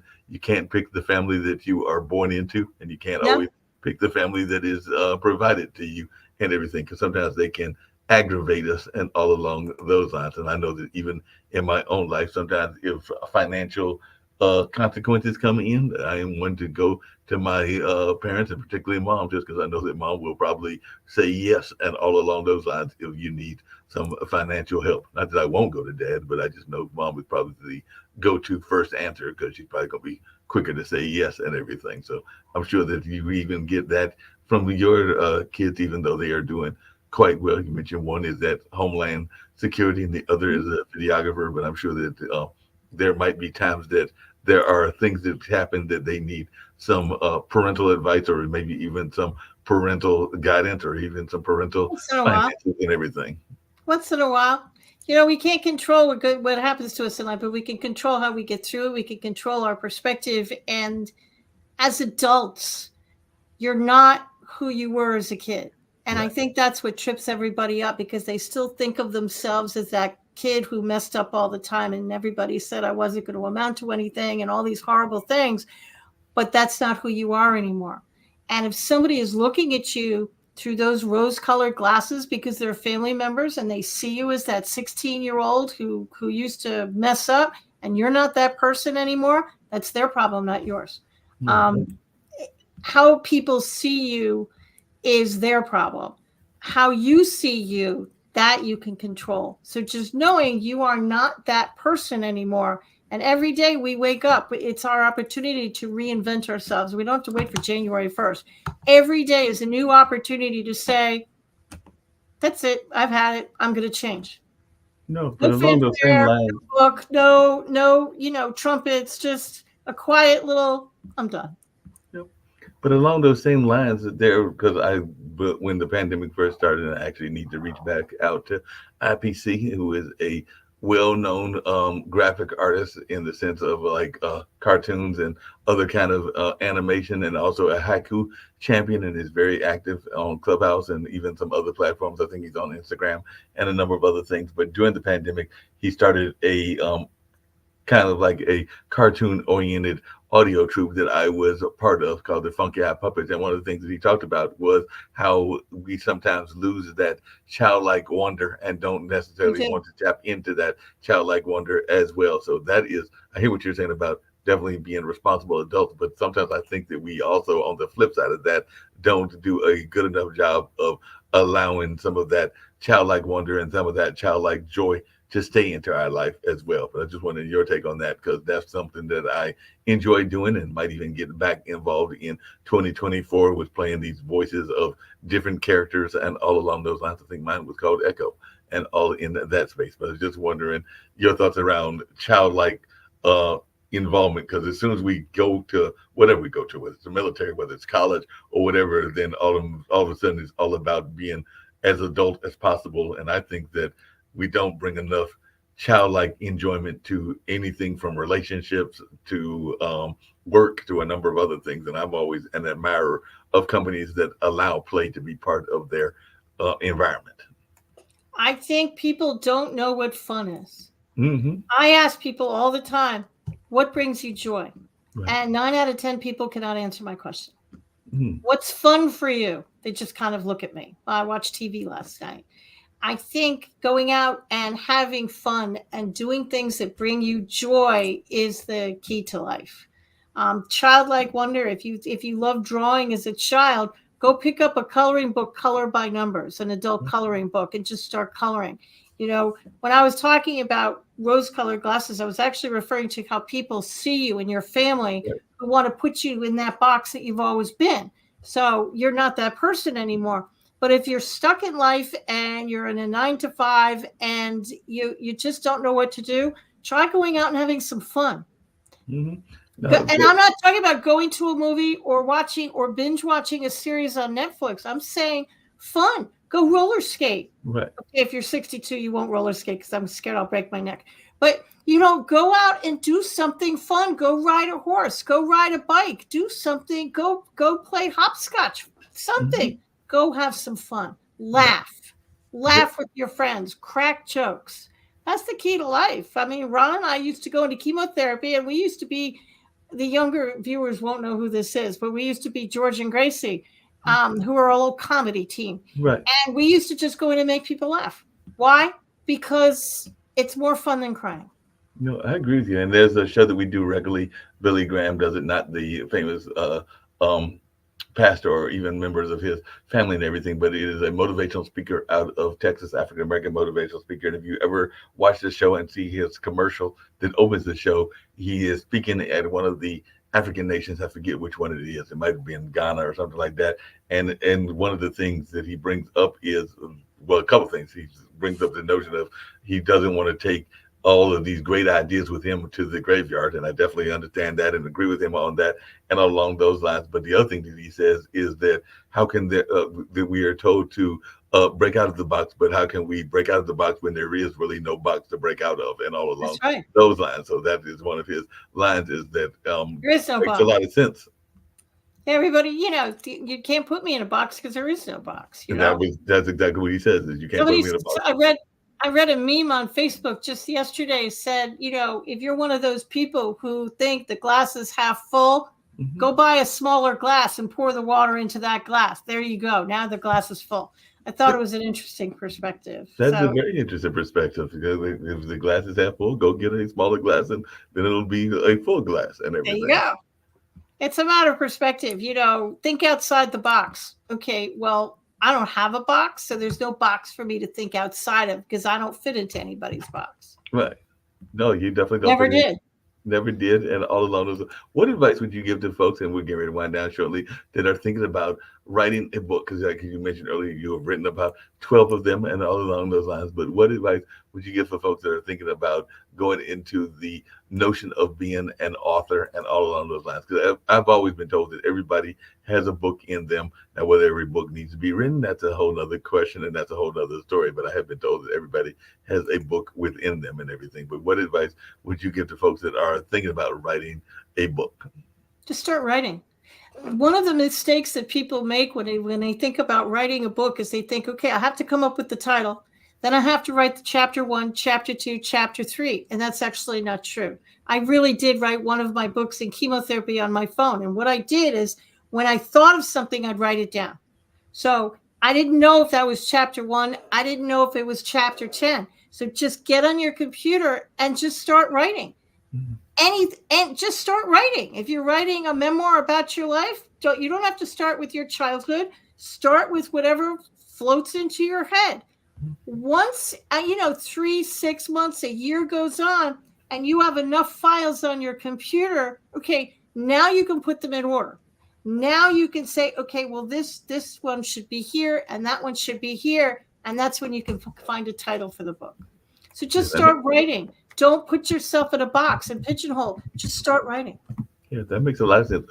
Would it be something similar to just go ahead and do it? Because one of the things I know a lot of people are interested in is something else that we've talked about here on this show and everything that you have been part of, which is entrepreneurship. And I know that everybody thinks that they've got the next great business idea. Now, I do get frustrated when I see people that have these great ideas and don't necessarily follow some of the basic principles that you need to have, which is like a business plan and some of the other stuff. But hey, I've also seen some businesses that were successful that were, as you just put it, out of the box, and they might not have had the business plan or even the total staff until actually the business was up and running and everything. Because literally, I don't think I mentioned this to you, but I did mention at the beginning that my parents started a radio station, and they started it when I was the year of the independence. So 1976 is when the station came on the air, and it was on till roughly 87 or 88, so about 11 or 12 years. And part of it was them being frustrated by the fact that they did not hear enough minority voices. They didn't hear enough rural voices. And they also had a love of certain music styles that they weren't hearing enough of, that being jazz and blues. So with no radio background whatsoever, mom was trained as a guidance counselor, and dad was trained in the military as an engineer, and I think in college in that field as well, but not a radio engineer, but like the more civil type of engineer, if I remember correctly. And like I said earlier, he was involved in civil rights struggle activities here in North Carolina and everything. So with no background, but seeing a need, they created it. And that's part of the reason that I like what Kim and Nick are doing here at Pod TV, because I think it's a similar narrative. Some 76 to 2006, some close to 50 years later, with similar mindset and everything, even though it's closer to like 45 years later and everything, but still a similar mindset and all along those lines. So I was like, I can definitely relate to it and want to get involved, because it sounds like what the parents, who fortunately are still living, were doing when they created that station in 76. So definitely one thing I think you have to do is have a vision. But what advice would you give to entrepreneurs? Don't quit your day job until you can support yourself. Right. Everybody say, well, how much will it cost to start a business or a concierge business? Well, add up your bills, phone bill, every bill, multiply that by 6. My husband will tell you to multiply it by 9. And that's the amount of money that you need to start the business basic, because that's the amount of money you need so you don't starve to death. Mm-hmm. That's your monthly nut. That's what you need every month to survive. And if it means that you have to work part-time while you're getting the business, or you do the business at night and on weekends, you'll be the busiest person on the planet, but you're not going to starve to death, and you'll have a roof over your head. So I tell everybody to don't quit your day job. It might be $1 million business, 100%, but I don't want you to end up in a refrigerator box on the street either. I need you to do it right. You need insurance. You need a business plan. Sure, you need the business card. You need a website. Yes, you need a website. Everybody needs a website, but you need a lawyer. You need an accountant. You need insurance. You need to have enough money in the bank so you don't starve to death. That's my advice to everybody who's starting a business. And I'm not trying to talk anybody out of a dream, but I also don't want you to die. Yeah, and I know some people will start the business literally from the business that they are in. I know that when I started Lee Entertainment, which is like kind of like entertainment planning and entertainment consulting and all along those lines, and even managed some performers, I literally was working at GlaxoSmithKline. So of course I was using some of the resources that I had access to and everything. Now, whether that was technically cheating or not, that's a whole nother matter. And maybe the folks at Glaxo need to forgive me. And all along those lines, coming back to our conversation around. That's another conversation. Exactly. Let's circle back a little bit. Yeah. Yes, exactly. They might have to forgive me for taking advantage of that. But I do know that the quite often people will take advantage of the situations that they are in, whether that is Fun. using a copier, whether that is using a phone, or whether that is using even office space or whatever. But definitely it does seem like that is a standard business practice where many It is folks are. today. Back in the day when I was there out there, it wasn't, but today it kind of is. We live in a very different world right now. Very different world. What's some of the things that you have seen change in your 62 years that have surprised you? Because I know on one of our shows that we oftentimes talk about AI and its impact, and all along those lines on a regular basis. I think that's our World Edition show, which is our new show. Of course, they also talk about these awards that I mentioned earlier as well. But kind of jokingly talked about the change in the phone, and of course the Google reference that It's you made slam your earlier. phone down like I used to because you break it. You can't slam it down. Didn't we all used to think we were going to be living a George Jetson kind of life? Come on. We all thought we'd be walking, we'd be driving these cars, these, spaceship cars. That's what we all thought. And then when computers came on, they told all of us, we're going to have a paperless society. They lied through their teeth. We are not a paperless society. So I think that's the biggest change is, technology. But as much as technology has changed, our society is kind of the same way it was as it was in the 50s, 60s, and 70s. We're teaching the same things in school. It doesn't seem to me, with all due respect to everybody out there, it just doesn't look to me like we've progressed terribly far in that department. Technology, we've progressed very far. And I see AI, and I wonder if they've never seen Terminator movies or Will Smith. I mean, I wonder if they've never been to the movies. So whenever I use ChatGPT, I make a point of saying thank you to it. Why? Because if the AIs take over the world, maybe they'll remember that I was nice to it and I always said thank you. And they might just remember that, like you said. Maybe they'll remember. I don't know.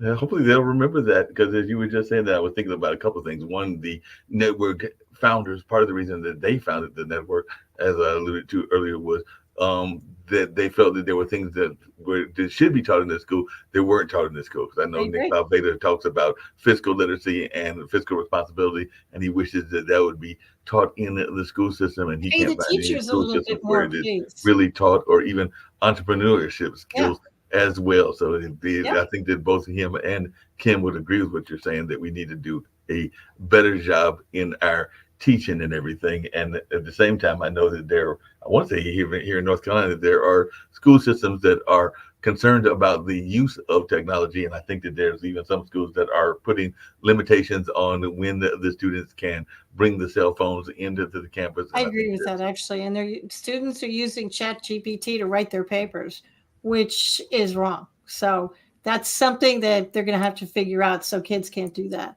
They really have to think for themselves, because our cell phones, we all thought it was going to make us all smarter. I think it's made us all dumber. Well, not only that, but I also wonder, between the cell phones and the pandemic, if some of while I'm glad to be able to talk to you on this platform and everything, and hopefully I know that we have a regular meeting sometimes with some of the people from here in North Carolina that have been on shows and everything else, that Nick brings them to the WADU, which is over there on the campus of Duke University, and we'll have lunch together and all along those lines. So I know there have been some past guests and definitely some hosts that have showed up as well. So I might have to see when the one is for January and see if you're able to come from Apex, because I know there's some people that come from Raleigh. I'm actually outside of Wilmington. So okay. I'm about 2-3 hours away. Yeah, but still, it might be possible and everything. I'll just the invitation and all, because I know they try to do those meetings on a monthly basis. But one of the things that I get frustrated by is how some of the social skills aren't taught as much either and everything. Because as you were alluding to earlier, even with the concierge service work that you were doing, I do know that sometimes if you go into a restaurant that's just for a sit-down meal and you see 5 or 6 people that are having a conversation and they're all using their cell phones, and sometimes in the back of my head I'm going like, why are y'all here together if y'all aren't really here together? And all of those lines, because they're all on separate phones talking to separate individuals, and I'm going like, aren't y'all all in the same place? But I didn't quite get it, but I have seen that a couple of times. But I'm sure you've even seen that in Wilmington as well. Oh yeah. We used to make everybody, whenever I went out with people, everybody would put their cell phone in the middle of the table, and if somebody flinched, you'd have to pay the bill. And whenever I teach a workshop, I will say if I hear a phone chirp, tweet, jump, I don't care. If it makes any sound whatsoever, you have to stand up and sing the Star Spangled Banner. Make sure for all the speakers out there that you turn your own cell phone off first before you make that announcement. Happened to me once. And the only reason I got out of it is because we were going to lunch at the time. So I managed to talk my way out of it. But yeah, I agree with that 100%. Along those same lines, Barbara Smith, who usually does the show on Thursday, I've actually got to get in touch with her and Shawnee. She used to have these like certain things that she does a show called Empowering You. It was in Thursday evenings, and now it's Thursday afternoon, and that's why I got to check and see whether we're on for this Thursday or whether she'll come back on the 11th for the first episode and all in that space. But she would oftentimes talk about kind of like catching how a lot of times when people are given an introduction to the speaker, they basically read the bio, and there's like the bio is already provided and all along those lines. So she would sometimes ask a question that would get people to break that mold. So she would sometimes say that she was, I forget the exact phrase, but it's something like I was an engineer by 8, I was a race car driver by 10, and then I was a something else by 12. And she would give backgrounds as to how this happened. So the engineer at like 8 was her literally breaking down something that was in the house and rebuilding it and all along those lines. And the race car driver was literally her, riding her parents' car or something along those lines. So there was a narrative that got the person who's doing the introduction to break out of that tried and true tradition of just reading the bio and everything. So I was wondering, how do you get people to introduce you in a way that is less stale than some of the introductions are at many speaking conferences? So like I said, that was one of Barbara's little tricks of the trade, but I was just wondering how you deal with it and how you try to get them to give something that is a little bit more vibrant. Sometimes I'll write it for them. Mm-hmm. Sometimes I'll just give them some verbal suggestions. Because I don't like to step on people's toes when they invite me to speak. They've got a certain format of doing things. But when I'm asked, I'll tell them, to they can say anything they want in my bio. But I'm a big fan of people can read. Mm-hmm. So I like to have it short and sweet because everybody can Google me. They can go to my website. They can read my bio. And I'm a fan of, you're not really here to hear my bio. You're you kind of want to hear what I have to say. And I feel that way about every speaker. So I try and keep them short and sweet. No, that makes a lot of sense. Just keep them short and sweet and all along those lines. As I said, getting to wrap it up, because I'm actually getting to get out of this building, get back to my apartment and house and all along those lines. But one of the things I get every guest to do is, if you can tell folks that have been listening to this conversation either now, and I have seen a few people that have popped in at least on the little eyeball, as well as other ways that I'm able to know and everything. And also I will air these interviews several times during the course of the week and the month, even after they are aired. So any words of positivity and hope, because as you've learned, that's part of what I am all about, is spreading positivity and hope to the globe in whatever ways I can. So any message of positivity and hope that you would like to share with our global audience, as well as ways that you can be reached and contacted, and any messages that you haven't got out, because I think we've covered quite a bit of what I know you're about, including entrepreneurship, business, and the concierge, and being a breast cancer survivor. But anything that you would like to share that we might not have tapped into, and any message of positivity and hope, and ways that folks can reach out to you. And hopefully you'll come back even on our new show, because like I said before, we do the new show every Monday through Friday at 10 a.m. And I might even send you the link for tomorrow, all along those lines. And if you want to jump in, that becomes a little bit more of a food fight, because we do have people of different political views, whereas I like to just have open conversations and not be as much of the contrast kind of things that some people do. But it's still a good show and a fun show. But I still may send you the link, and if you have the time, pop in. And if the food fight becomes too much, you are perfectly welcome to pop out as well. If people want to purchase any of my books and you want to see what I've written, you could go to KatherineGiovanni.com. Catherine is spelled a little bit weird. It's KATHARINE, Giovanni.com. A list of my books and all the things I've written are right there. The newest one is this one, The Ultimate Path to Forgiveness. My biggest message to anybody is to be your authentic self. And I'm not being tried. I actually mean it. Everybody's trying to put us all in a box. And if you're not happy in what you're doing, it probably means that you're not being your authentic self. You're not being true to yourself. You're not doing things that make you happy. You're not being the person you know who you are. Why? Because maybe you're scared society is going to accost you. They're going to pick you. They're going to point their finger at you and say, you shouldn't do that. It's like the bullies in grammar school. Be your authentic self. It's why you're here on the planet. The only way we're going to heal the planet is if we be our authentic selves and we do what we're meant to do. Okay, Catherine, what am I meant to do? You'll figure it out. Once you decide to be your authentic self, you'll figure it out. Trust the little bird on your shoulder and know that you got this. No, definitely. You said a couple of things that had me laughing as we're closing out and everything. One is that, and I still tease him to this day and everything, but as I mentioned before, I've always knew that I was going to be in the entertainment space and definitely the media space as well. And I remember that he doesn't do it as much now because there is a nickname that I created for myself that I actually enjoy. And I think I created it on Facebook. You might have even seen it on LinkedIn, which is the Cultural Minister of Durham, because I'm definitely involved in a lot of cultural activities here in Durham. So I created that and everything.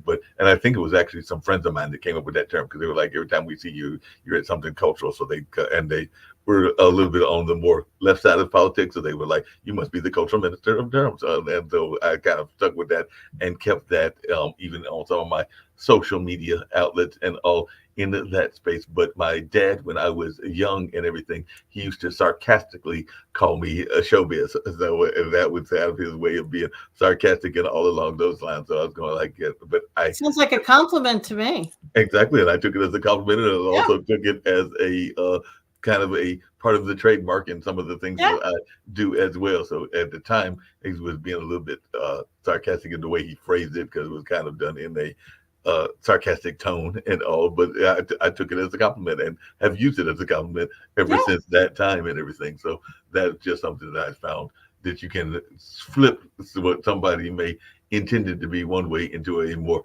positive light, and if you choose to and everything. Yeah, they say they're calling you showbiz. Say thank you. Yeah, exactly. And the little side entertainment, you run the risk of irritating them, which might be very entertaining, to be honest. So there you go, little side entertainment. Little side entertainment, and it might even, like you said, if they're using it one way and then you flip it and everything, because I know that there are some women, including one of our founders, Kim Calhoun, that sometimes will use a word that is associated with certain animals, namely the dog and everything, but also associated with a certain part of our culture and everything, and rhymes with that word. And she basically will try to reclaim the word by using it as part of acronyms and all along those words. So that's another case. I'm from New York, and I live with somebody who grew up in Hoboken, New Jersey. So yeah, I've heard it all. Yeah, I'm sure you heard it all along those. One thing that I have enjoyed about our conversation this afternoon, before we totally wrap in everything, is I love your animal references, because I'm a big fan of animals. Don't have any animals at the moment, but I've had cats in the past. I've had definitely even some geckos that, ironically, a friend of mine that moved to New York gave me, because they were of the Italian background, as I recall, and they were going up there to move into the theater district. So even though I only had them for less than a year, they gave me fettuccine, linguine, and Alfredo. So I had those three geckos that I was able to keep for a while, because they had very many geckos. I think he had like 10 or 12, but I got 3 of them as they were going up to New York to pursue their theater career. And then as a kid, I've had rabbits and even a pet raccoon and a number of other things. And I heard your references to things like the jackrabbits in your life and a couple of other things. I'm good, like, she must have a love of animals. Animals are smarter than us. They blindly trust their intuition. Humans are stupid because we don't blindly trust our intuition. We talk back to it and say, you're out of your mind. I'm not going to do that. But animals, they blindly trust it. They're 100% smarter than we are. No, I agree with you. I think that animals are much smarter, and I think that sometimes they are also wondering why we do what we do.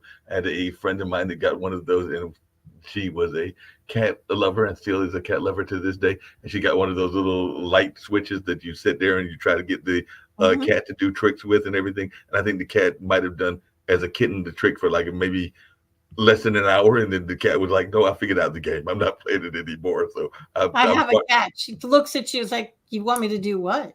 You want me to play that game? I know that game. I'm not doing that. And similarly, they are very smart because when I did have, well, I've had several cats, but not in these since last year when I was cat sitting for some neighbors and all in that space. And I'd had one of my own for a number of years. But I remember one of the cats I had literally used to run and would be chased by the dogs up the trees and kept being chased up the tree. And at some point, the cat, to that intuition point that you were talking about, got smart and was like, wait a minute, I don't have to play this game Yeah. anymore. So the cat literally turned around, swiped the dog's nose, and as I recall it, I don't think those dogs ever chased that cat again because the cat was like, "I'm tired of this game. I don't want to play the game anymore."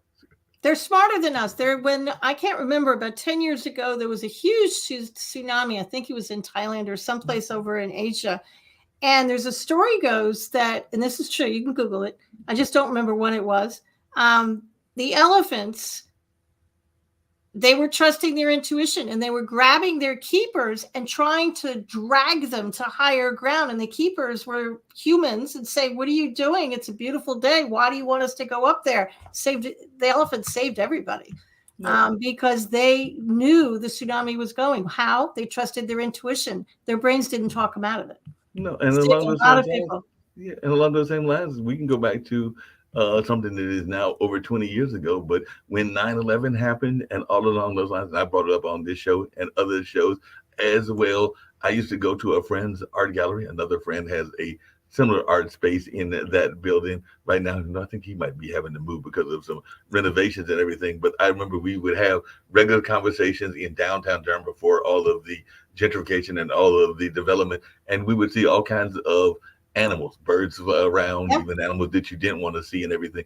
And to this day, I have talked to people, including people from New York City, that I have asked them this. And I said, after 9/11 happened, how many animals did you see? And to almost a man and a woman, most of them have agreed with what I remember, which is that the animals got the feeling that humans are about to get stupid, so they disappeared for a while. So They I've talked peaced to out, people. man. They left. They left. They were like, Peace out, man. Yeah.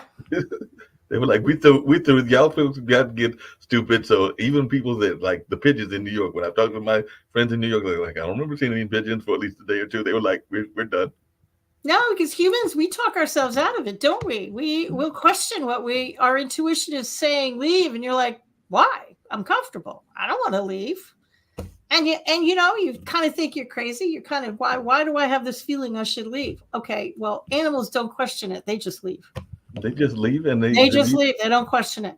They don't You question learn a it. lot from animals. Yeah, we definitely, and I think we even learned it during the pandemic. Because the other story that I remember people talked about was how when we were locked in, then the animals realized that we were locked in, and they were like, "Well, we can be more free." So there was the whole example of animals that had not been seen in like the canals of Italy and other places. Oh, Where I they were remember like, that watching that. Yeah, in Venice, and all the animals were coming back, mhm. and the air quality got better.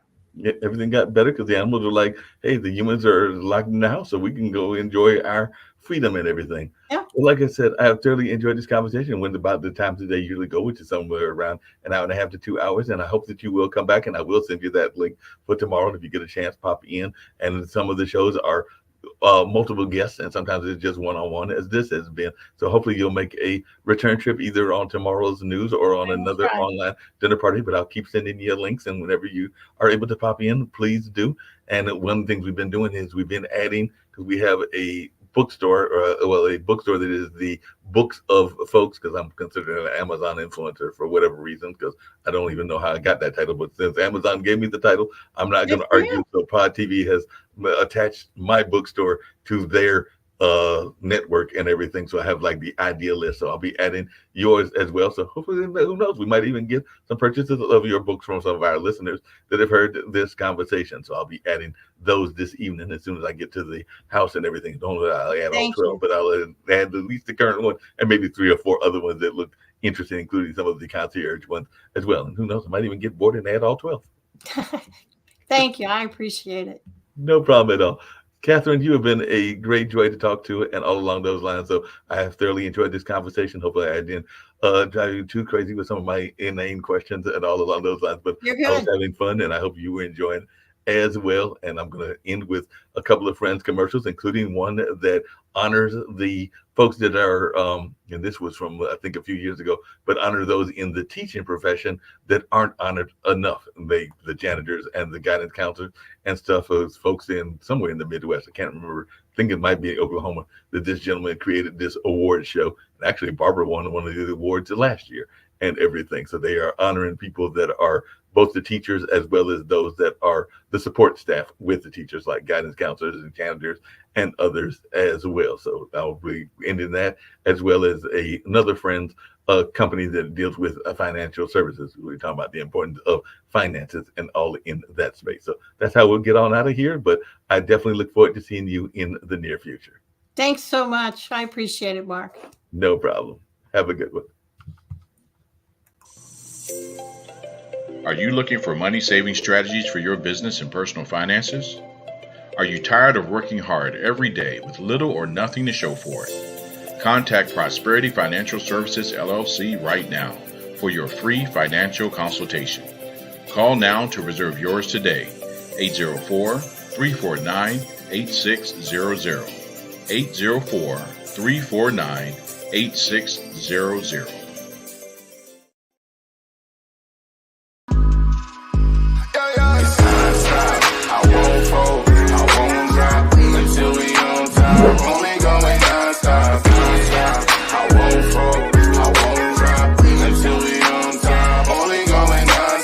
I want to thank everyone for coming to the 2020 TAF Awards.